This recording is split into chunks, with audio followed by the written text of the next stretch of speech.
یہ قرآن اِنَّا نَحْنُ نَزَّلْنَا الذِّكْرَ وَإِنَّا لَهُ لَحَافِظُونَ، اس کو یاد کرانا ہمارے ذمے ہے. کیسے اللہ پاک نے اپنے ذمے رکھا.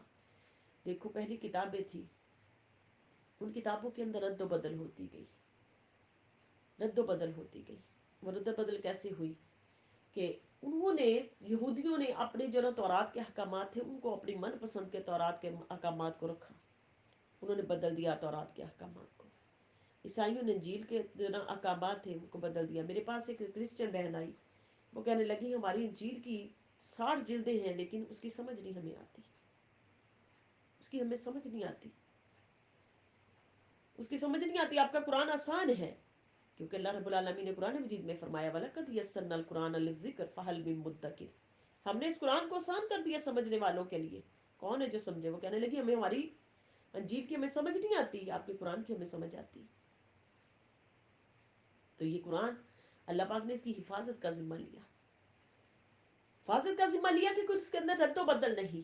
پہلی کتابوں کے اندر رد و بدل، یہودیوں نے کتابوں کے اندر احکامات کے اندر تبدیلی کی، عیسائیوں نے احکامات کے اندر تبدیلی کی، لیکن یہ قرآن کے اندر تبدیلی نہ ہو سکی کیونکہ اللہ نے حفاظت کا ذمہ لیا. اِنَّا نَحْنُ نَزَّلْنَا الذِّكْرَ وَإِنَّا لَهُ لَحَافِظُونَ، کہ بے شک ہی ہم نے جو ذکر اتارا ہے ہم بھی اس کی حفاظت کریں گے. اللہ پاک نے اس کی حفاظت کا ذمہ لیا. تو مامون رشید عباسی خلیفہ، اس کے پاس نا ایک یہودی آ گیا، اور وہ یہودی یہ جو نا مامون رشید کا ایک معمول تھا کہ یہ جو نا ایک دن اسے ایسا رکھتا کہ جس میں علماء کو بلاتا. اس کے اندر جو نا کھلی چھٹی ہوتی تھی کہ دوسرے مذاہب کے لوگ بھی آتے اور آ کے جو نا وہاں پر لیکچر دیتے، درس کرتے، خطاب کرتے تو جاتے.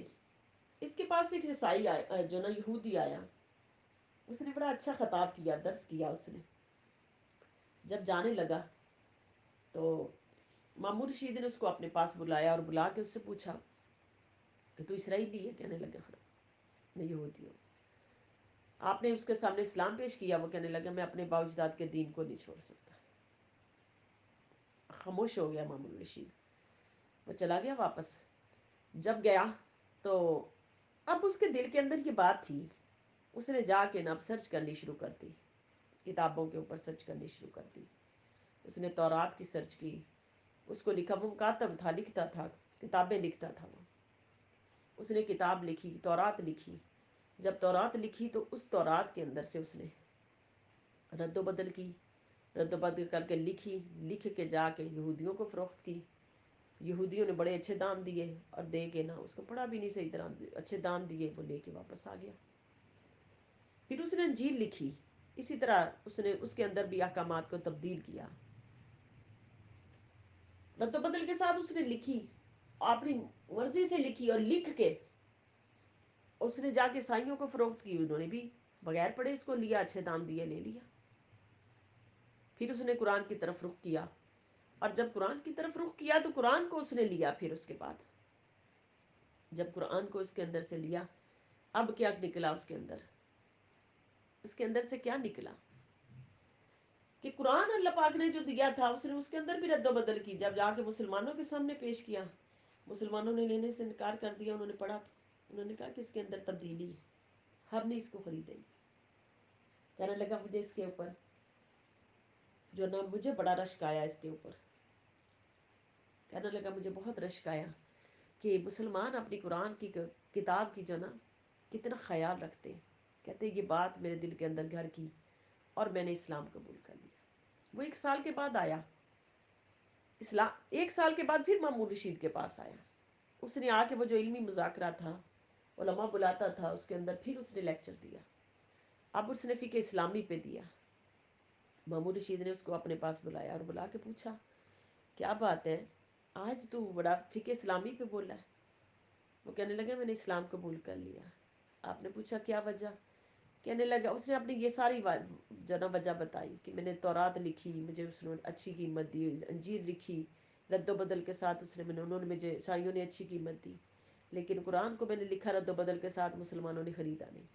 یہ بات مجھے اتنی اچھی لگی کہ اللہ نے اس قرآن کی حفاظت کا ذمہ خود لیا ہے. مجھے بڑی اچھی لگی، میں نے اسلام قبول کر لیا. دیکھو جنہوں نے قرآن کے اندر گوتے لگائے، اللہ پاک نے ان کو اسلام کی دولت دی، انہوں نے مسائل اخذ کیے اس کے اندر. پھر فرمایا والا قد یسرنا القرآن للذکر، پھر اس قرآن کو سمجھانا پڑھنا ہم نے آسان کر دیا. اب دیکھو اللہ پاک کی شان، یہ اتنی جلالت والا عظمتوں والا کلام ہے کہ اللہ پاک نے اسے چاہا آسمان پہ اتار دے. آسمان نے کہا نہیں مولا ہم نہیں طاقت برداشت کر سکتے. اللہ نے زمین پہ اتارنا چاہا، زمین نے کہا نہیں. پہاڑوں سے کہا، پہاڑوں نے کہا ہم ریزہ ریزہ ہو جائیں گے، ہم اس کی طاقت کو نہیں برداشت کر سکتے. اللہ نے اس قرآن کو کہاں اتارا؟ اپنے محبوب کے قلب پہ اتارا. اس قلب کی برکت ہے آج امت مسلمہ کا چھوٹا چھوٹا بچہ حافظ قرآن ہے اور اس کے دل کے اندر قرآن موجود ہے. اللہ نے کہا ہم نے آسان کر دیا اس کو پڑھنے کے لیے، اس کو پڑھنے کے لیے آسان کر دیا. آپ کو سمجھے تو صحیح. تو عیسائی بہن کا میں نے آپ کو واقعہ سنایا، وہ کہنے لگی کہ ہماری تو انجیل پڑھنی مشکل ہے، ہمیں پہلی کتابیں پڑھنی مشکل ہیں، لیکن یہ قرآن بڑا آسان ہے، ہم آرام سے سمجھتے ہیں اس قرآن کو. کہ اللہ پاک نے اس قرآن کو آسان کر دیا. پھر میرے حضور نے فرمایا کہ اس قرآن کو زیادہ سے زیادہ سمجھو، اس کو پڑھو سمجھو، اس کے اندر سے علم اور مسائل نکالو. آج ہمارا عالمیہ ہے، ہم اپنے بچوں کو قرآن کی علم دینے جاتے ہیں تو نالائق بچوں کو ہم لے جاتے ہیں، جا کے کہتے ہیں انہوں انگلش نہیں سی آتی، انہوں میتھ نہیں آتا سی، چلو یہ قرآن تے پڑھ لے گی. اللہ اکبر اللہ اکبر. ایسے نہیں ہوتا، ایسے نہیں ہوتا. قرآن ایک علوم و معارف کی جو نا ماں کتاب ہے. اگر اس کے اندر آپ نے کسی بچے کو دینا تو ذہین بچہ دے جو مسائل اخذ کرے، مسائل نکالے اس کے اندر سے، مسائل نکالے اس کے اندر سے. بالکل ذہن ہے. ہم لوگوں نے جب تراجم پڑھے تو قرآن مجید کے، ہمیں کتنے تراجم کی سمجھ نہیں آتی تھی، نہیں سمجھ آتی تھی. بار بار سنتے تھے، بار بار پڑھتے تھے، پھر جا کے سمجھ آتی تھی.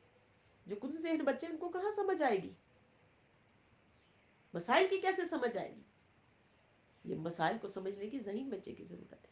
اپنی اولادوں میں سے ایک بچے کو اول تو کوشش کریں سارے بچوں کو سکھائیں، لیکن گھر کے اندر ایک ایسے بچے کو ضرور سکھائیں تاکہ وہ دوسروں کی رہنمائی کرتا رہے. آج ہم کہتے مولوی بنا دیں، نہ مولوی بنائیں، سکھائیں تو صحیح نا. باقی وہ جس شعبے میں چاہے جا کے اپنی روٹی روزی کمائے. بیٹی کو سکھائیں تاکہ وہ اپنی نسلوں کی رہنمائی اچھی کرے. پھر دیکھو جنہوں نے قرآن کے اندر غوطہ لگایا، میرے حضور نے فرمایا حدیث پاک میں کہ 2 لوگوں پہ رشک کیا کرو، حسد کیا کرو. حسد رشک کے معنی میں 2 لوگوں کے اوپر. اور وہ کون؟ ایک جس کو قرآن دیا، اس نے قرآن کو پڑھا، سمجھا، عمل کیا، آگے پھیلایا.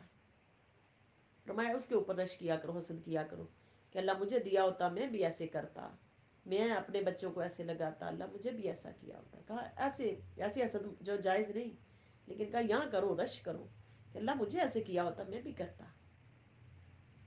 دوسرا وہ فرمایا کہ جس کو مال دیا، قرآن مجید میں مال کا بہت ذکر، خرچ کا بہت ذکر، اس نے اپنا اللہ کی راہ میں لگایا، اللہ کی راہ میں لگایا.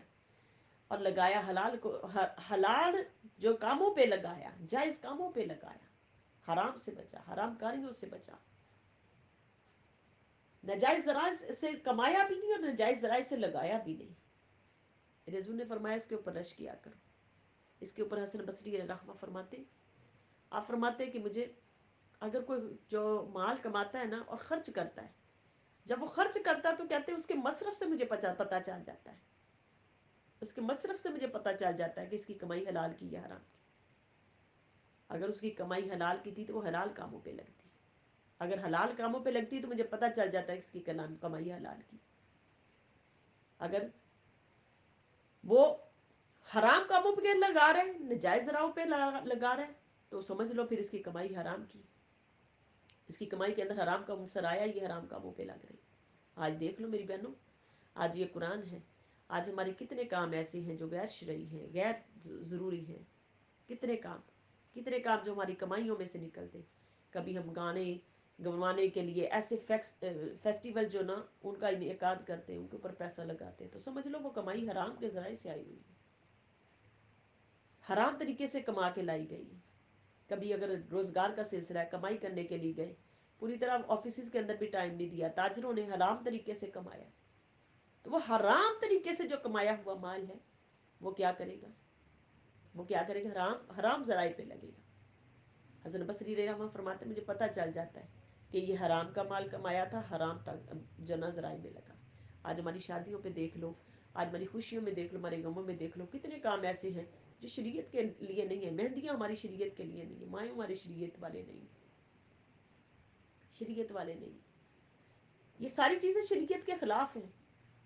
جتنی بھی شریعت کے خلاف احکامات ہیں، اگر ہم ان کے اوپر پیسہ لگائیں گے، ان کے اوپر پیسہ لگائیں گے تو کیا وہ ہمارے حرام کے ذرائع کے اوپر لگ رہے ہیں اور کمائے. آپ پھر خود غور کر لو کہ کیا ہم جاب کرنے والے ہمارے مرد ہیں، کیا وہ جاب کا پورا حق ادا کر رہے ہیں؟ اگر نہیں کر رہے تو حرام کے ذرائع سے کمائی آئی تھی، وہ حرام طریقے پہ لگ گئے. آپ فرماتے مجھے پتہ چل جاتا ہے. تو دیکھو آپ نے فرمایا، میرے حضور نے فرمایا کہ دو لوگوں پہ رشک کرو. ایک وہ جس نے قرآن کو سیکھا ہے، اس کے علوم و معرف کو جانا ہے، حلال کو حرام حلال جانا، حرام کو حرام جانا، عمل کیا، کروایا آگے، اور میں اس کے اوپر رشک کیا کروں. دوسرا وہ جس نے اپنا مال بہن بھائیوں پہ لگایا، عزیز و قربا پہ لگایا، عزیز و قربا پہ لگایا، حرام ذراؤں سے بچا، اور میں اس کے اوپر بھی رشک کیا کروں. تو رشک کرنا پھر کیا ہے؟ امام ابو حنیفہ پھر وہ رش پہ جنہوں نے اس کے اندر گوتے لگائے، ان کو اللہ نے کتنا فضیلت والا عظمت والا کیا، کتنا عظمت والا کیا.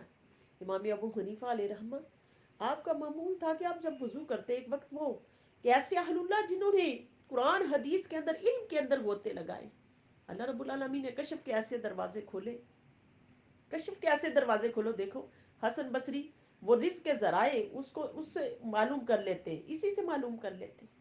دیکھو کیسی اللہ والوں کی شان ہے.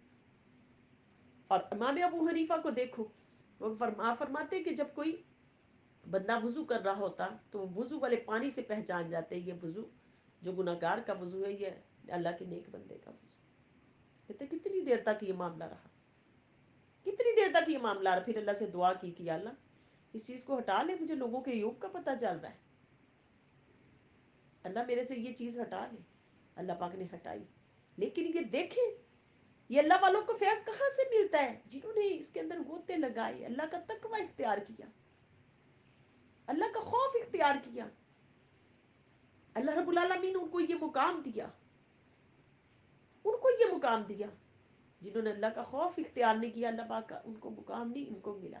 آج ہماری اولادیں، ہم بھی علم حاصل کر رہے ہیں، ہماری اولادیں ساتھ والے روم میں ہوتی ہیں، ہمیں نہیں پتہ چل رہا ہوتا ہماری اولادیں کیا کر رہی ہیں.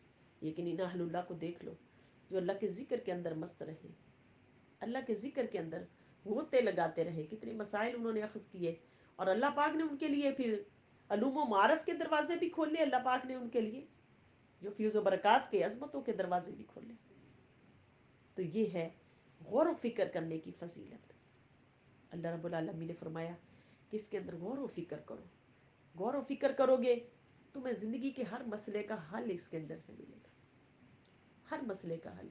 آج ہم اپنے مسائل کا حل کے لیے دوسروں کے پاس جاتے ہیں اور جا جا کے مسائل کا حل نکالنے کی کوشش کرتے ہیں، ان کو بتاتے ہیں. لیکن اللہ کے قرآن نے کہا کہ اس کے اندر سے خود اپنے مسائل کو حل نکال لو. اگر تمہیں تکلیف پہنچی ہے، تمہارے اس تکلیف کا حل اس کے قرآن مجید کے اندر ہے. بیماری آ گئی ہے، اس کی شفا اس قرآن مجید کے اندر ہے کہ کون سی آیات ہیں اس کے اندر سے شفا نکالو. آج دیکھیں وہ حکیم طارق مسعود دیکھ لو، وہ کیا کر رہے ہیں؟ مسائل کا حل قرآن مجید سے دے رہے ہیں. ڈاکٹر شافت کو دیکھ لو، وہ بیماریوں کا علاج قرآن مجید سے حدیث پاک سے دے رہے ہیں. جنہوں نے گوتے لگائے آج بھی اس دور کے اندر، آج بھی اس دور کے اندر دیکھ لیں کہ وہ کیسے کیسے ان مسائل کا حل نکال رہے ہیں قرآن مجید سے. بس میری بہنوں کہ جس جس کا نصیب ہے، جس جس نے جتنا جتنا جتنا جتنا جس جس نے کمایا ہے، جتنا جتنا غوطہ لگایا، اس کو اللہ پاک نے اتنا اتنی اس کے اپنے نا اس قرآن مجید کے اندر سے علوم مبارک کے دروازے کھولے. اور اس قرآن کی شان یہ بھی ہے کہ اس کو آپ 1000 مرتبہ پڑھو گے، ہر مرتبہ آپ کو ایک علیحدہ معنی دے گا، علیحدہ آپ کو ایک علوم و معرف کا دروازہ آپ کے لیے کھلے گا. پھر اس قرآن کی اللہ پاک نے شان یہ بنائی کہ اس کو آپ پڑھو گے، آپ کو سرور اور کیف دیتا ہے، سکون دیتا ہے، دلوں کو سکون دیتا ہے. بندے نے کہا مولا دکھ بڑے، تکلیفیں بڑی، اللہ نے فرمایا میرے ذکر کے اندر اس سکون ہے، یہ قرآن میرا ذکر ہے، اس کے اندر اس سکون ہے. بیماریاں ہیں تمہاری شفا ہے، وشفاء لما فی الصدور، اس کے لیے اسی کے اندر جو نا شفائیں رکھی ہیں میں نے. مولا غم ہے. اللہ نے فرمایا لا بذکر اللہ تطمئن القلوب، میرے ذکر میں تو دلوں کو سکون ہے. آج دل اڑتے ہیں، باہر جاتے ہیں، دوسروں کے پاس جا کے گفتگو کرتے ہیں اور ان کو اپنے دکھڑے سناتے ہیں. اللہ نے کہا نہیں، میرے ذکر کے اندر سکون ہے. سکون لینے ہے تو قرآن کے ساتھ، اس ذکر کے ساتھ چلو، قرآن حدیث کے ساتھ. اگر میرے حضور کی محبت لینی اس قرآن کو پڑھو. اللہ پاک نے پھر فرمایا کہ قرآن کو یدل بہ کثیرا ویہدی بہ کثیرا.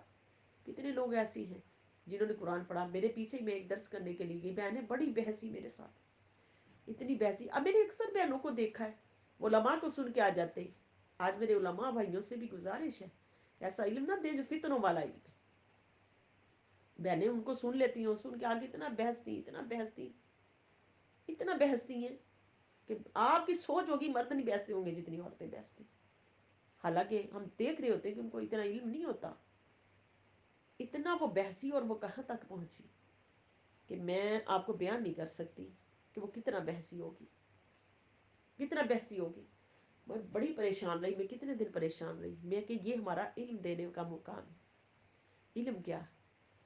علم کیا ہے؟ علم ایسا علم فتنہ ہے. عربی کا مقولہ ہے نا، عربی کا کیا، الادب شجر، ادب ایک شجر ہے. العلم الادب شجر. اور پھر اس کا ثمر کیا ہے؟ فرمایا کہ اس کا ثمر جو نا والعلم ثمر، علم اس کا ثمر ہے. فَإِن لَمْ يَكُنْ جو نا شجر فَلَيْسَ لَهُ ثَمَرٌ، اگر جو نا درخت نہ ہو تو پھر اس کا پھل بھی نہیں ہوتا. سب سے پہلا ادب ہے. علم حاصل کرنا ہے تو ادب کرنا ہے، ادب کو لو. آج ہم دیکھ رہے ہیں ہمارے بچوں کے اندر آداب نہیں ہے، ان بہنوں کے اندر آداب نہیں ہے، بولتی ہیں. ایک بہن کو میں نے دیکھا وہ اپنے رانوں کے اوپر ہاتھ مار مار کے زور زور سے کہہ رہی لو ہم علم لینے کے لیے جائیں نالیوں کے پاس اور کھالوں کے پاس، کھالوں والوں کے پاس جائیں علم لینے. اللہ اکبر، اللہ اکبر. علم ملا کیسے؟ اہل اللہ کے پاس جانے سے علم ملا نا. کیسے ملا علم؟ دیکھو یہ ہمارا عالم ہے. پھر میں نے ایسی ایسی بہنوں کو دیکھا کہ اپنی رانوں کے اوپر زور زور سے ہاتھ مار مار کے علم دے رہی ہیں. اللہ اکبر، اللہ اکبر. یہ ہمارا عالم ہے. کیا دے رہے ہم اپنی قوم کو؟ کچھ نہیں دے رہے. ادب تو ادب کہاں سے ملنا ہے؟ اسی قرآن سے ملنا ہے. یہ قرآن آداب دینے والی کتاب ہے. اس کے اندر تمہارے بھی ہر مسئلے کا حل ہے. تمہارے گھر کے دروازے کا حل اس کے اندر ہے، دروازہ کھٹکا اس کا حل اس کے اندر ہے. تم نے سونا کس وقت ہے؟ عشاء کے بعد اللہ کے قرآن نے کہا کسی کے گھر میں داخل نہ ہو، داخل نہ ہو. عشاء کے بعد سو جاؤ، کسی کے گھر میں داخل نہ ہو. فجر سے پہلے کسی کے گھر میں داخل نہ ہو. ممکن ہے وہ کسی معاملات کے اندر ہو، اپنے معاملات حل کر رہے ہیں. اللہ پاک نے زندگی کا ایک ایک ادب اس قرآن مجید کے اندر رکھا. اب وہ بہنیں بحثنے کے لیے علم لے کے آ جاتی، بحثنے کے لیے علم لے کے آ جاتی اور اس قدر بحثتی ہیں. مجھے اس قدر ان ایسی بہنوں کے اوپر افسوس ہوتا ہے کہ وہ بہنیں کیسا کیسا نالج دے کے جا رہی. جن کو سمجھ آتی وہ ان کی بات نہیں سنتی. پھر وہ کہیں آخر میں جاتے ہوئے ان بچیوں کو میں تو اٹھ کے آ گئی، وہ کہنے لگی باجی وہ جاتے جو تو یہ کیا کہ جائیں گے آپ میری بات کو سمجھ نہیں پا رہے. بہن آپ کو معذرت کے ساتھ آپ کو ڈیلیوری نہیں بات کرنی ہے. آپ ایک اچھے طریقے سے نالج لیتے، لے کے آگے ڈیلیور کرتے، آپ کو کبھی بھی ایسے نہ ہوتا. کس بھی میں نے ایسی بہنوں کو دیکھا جو ایسی، یہ اللہ پاک نے کوئی عظمت والا علم نہیں دیا، یہ ذلت والا علم ہے. اب بیچتے پھرے یہ کوئی علم ہے کہ ہم جو نہ اس کے اوپر جا کے بیسنا شروع کر دیتی ہیں کہ حضور صلی اللہ علیہ وسلم کے علم پہ جا کے بیسنا شروع کر دیا. حضور نور تھے، بشر تھے، اس کے اوپر بیسنا شروع کر دیا. دیکھو اللہ پاک نے فرمایا یہ قرآن کیا ہے؟ قرآن پورا اترا کس کے؟ حضور کی شان میں اترا. یدل بہ کثیرا ویہدی بہ کثیرا. کتنے لوگ ایسے ہیں جو اس قرآن کو پڑھ کے گمراہ ہو گئے، کتنے ہیں جنہوں نے ہدایت پا لی اس قرآن کو پڑھ کے. لیکن ہدایت کنہوں نے پائی؟ جنہوں نے میرے محبوب کی محبت میں قرآن کو پڑھا. اور قرآن آیا کیسے؟ حضور کی محبت میں تو آیا. دیکھو احکامات والی آیت ہے اس کے اندر، جو نا مسائل والی آیات ہیں. احکامات آئے تو وہ بندے کو احکامات، انسان کے آداب سنوارنے کے لیے احکامات آئے، زندگی کا ادب دینے کے لیے احکامات آئے. پھر جہاں پر اللہ پاک کی شانوں کا ذکر آیا، تخلیق کا ذکر آیا، وہاں پر تخلیق اس کی کا ذکر آ گیا. تخلیق ہے، یہ میری تخلیق ہے، اس کے اوپر غور و فکر کر لو. پھر آیت عذاب آئی، بار بار کیوں آتی تھی؟ جب مشرقین تنگ کرتے تھے آیتیں بار بار آتی تھی، محبوب آپ کو تنگ کرنے پہلی امتوں کو نے بھی اپنے نبیوں کو ایسے ہی تنگ کیا تھا، بار بار آیتیں بار بار آیتیں، کبھی ہوتا تو لگاؤ قرآن کے اندر، اور پڑھو کس کی محبت میں؟ میرے حضور کی محبت میں قرآن کو پڑھو، تمہیں فائدہ دے گا۔ اگر محبت کے بغیر قرآن پڑھا فائدہ نہیں دے گا، محبت میں قرآن کو پڑھو، سمجھو، سیکھو، اس کو ہر آیت کو سیکھو، سمجھو، تمہیں فائدہ دے گا، فائدہ دے گا۔ میری بہنوں بحثوں نہیں، علم کو لو، لیکن لو کسی ادب والے سے، کسی بے ادب سے، جس کی زبان کے اندر ادب نہ ہو، جس کے معاملات کے اندر ادب نہ ہو، اسے علم نہ لو، تمہارے اپنے ادب کو جو نا ختم کر دے گا۔ جو اپنے پٹوں پہ ہاتھ مار مار کے علم دے رہے ہیں، وہ کیا ادب دیں گے؟ مجھے بتائیں نا۔ جو علم والوں کو اتنا برا بھلا کہیں، مجھے ایک بہن کہنے لگی ہمارے پاس کوئی علم کا دینے کے لیے آئے، درس کرنے کے لیے آئے، معذرت کے ساتھ درس کرنے کے لیے آئے، انہوں نے گھنٹہ خطاب کیا اور گھنٹہ خطاب کر کے گئے، اور گھنٹہ انہوں نے کسی عالم کو اپنے خطاب کے اندر، وہی ان کا موضوع رہا، وہ عالم، یعنی کہ اس قدر ان کے اندر بغض اور عداوت تھا کہ اہل محلہ وہ اٹھ کے ان کی مسجد میں چلے گئے، انہوں نے کہا آج کے بعد اگر آپ نے ایسا درس کیا تو ہم آپ کو چھوڑیں گے نہیں۔ کہ ایک گھنٹہ ہو گیا، کون سا آپ نے پیغام دیا؟ کالا کالا رسول اللہ کا کون سا پیغام دیا ہے؟ کون سا قرآن کا حکم سنایا ہے؟ صرف اس عالم کے خلاف گالیاں دی ہیں اس کو، اور ایسا علم دیا ہے؟ نو میری بہنوں، ایسا نہیں۔ علم ادب والوں سے لو، ایسا علم لو کہ جو ادب دے، کرینہ دے، ایسا علم ایسے لوگوں سے لو۔ اور اپنے بچوں کو اس بات کا بھی دھیان رکھیں کہ کیا وہ آداب سکھا رہے ہیں زندگی کے، کہ یا صرف ہمیں بحث نہیں سکھا رہے؟ نہیں، ایسا علم بھی نہ دے۔ تو اس قرآن کے اندر غور و فکر کریں، اور غور و فکر کن کی محبت؟ میرے حضور کی محبت میں کرو۔ یہ قرآن ان کے قلب پہ اترا ہے، اس قلب کی برکت ہے آج ہمارے چھوٹے چھوٹے بچوں کے دلوں کے اندر قرآن موجود ہے، قرآن موجود ہے۔ اس قرآن کو اگر لینا تو میرے آقا کی محبت میں لو، اور انت میں برکات کے دروازے کھولے گا، خیر کے تمہارے لیے دروازے کھولے گا، شر کے دروازے اللہ پاک بند کر دیں گے۔ اللہ کی بارگاہ میں میری التجا ہے کہ اللہ پاک ہمارا آنا جانا پڑھنا پڑھانا اپنی بارگاہ میں قبول فرمائے، اور اللہ پاک ہمیں غور و فکر کرنے والا بنا لے۔ ہمارا المیہ ہے کہ ہم دوسروں کے اوپر غور و فکر کرتے ہیں، اپنی جان پہ غور و فکر نہیں کرتے۔ اپنی جان کے اوپر غور و فکر کرنے کے اللہ ہمیں توفیق دے دے۔ وما علینا الا البلاغ۔